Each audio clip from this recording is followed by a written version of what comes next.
Tell me, who are you mostly addressing in that room? Well, you know, it's mostly the board, and there's been some. I've had some issues with some of my coaches being loyal, and you know, there's been some things that you know that a head coach shouldn't have to go to. You know, I've been told some things like if I fire a certain guy, this or that you know, we'll have a community in a ruckus. But that's gone now. You know, and you know, I guess it's going like it is, and I hope, wish Coach Dubose all the success coming his way.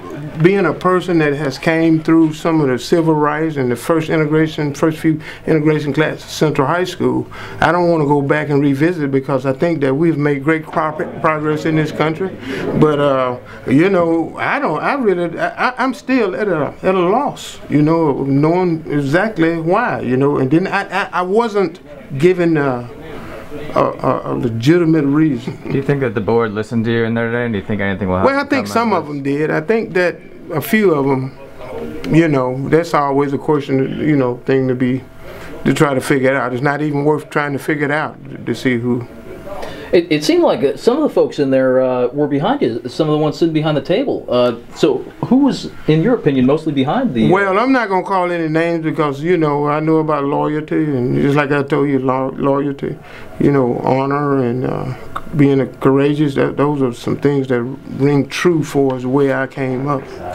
Being a football player, you know, the success that you went, did you feel like you were losing your teammates when you didn't get to coach them for the season? Like well, I mean, you know, when you spend a lot of time with those players, the way I did, and you get a chance to know them and see them in their development, not only as a football player, but as, you know, young men, and being responsible, and you know, carrying on the mantra that you know, try to instill in them, like, you know, discipline and hard work and sacrifice.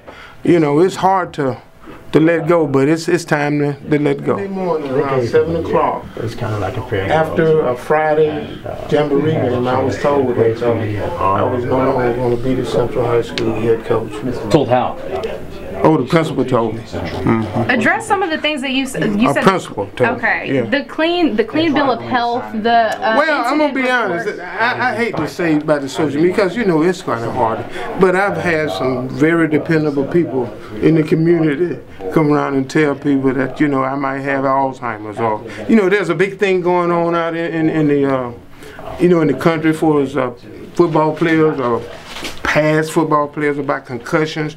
I mean, that is my own personal business. That's HIPPO, and I haven't had any problem yet. But it's out there if I can, if I have to. If I have problems with them later on, I say so. But I do know that, you know, in some coaches and in some staffs and everything, there'll be maybe a few guys that, you know, when it comes to loyalty, you know, and you're always going to find fans and people out there in the general public who love you today and tomorrow they curse you out. Does this hurt more because this is home? Well, I'm going to be honest. A lot of the players, I know their parents, I know their grandparents, and, you know, it was easy for me. I ain't going to say easy, but for the most part, it was easy to try to convict and get the best out of the players. You know, out of some of the players. And I'm not saying that it's not being done now, but we care for them greatly. Talk a little bit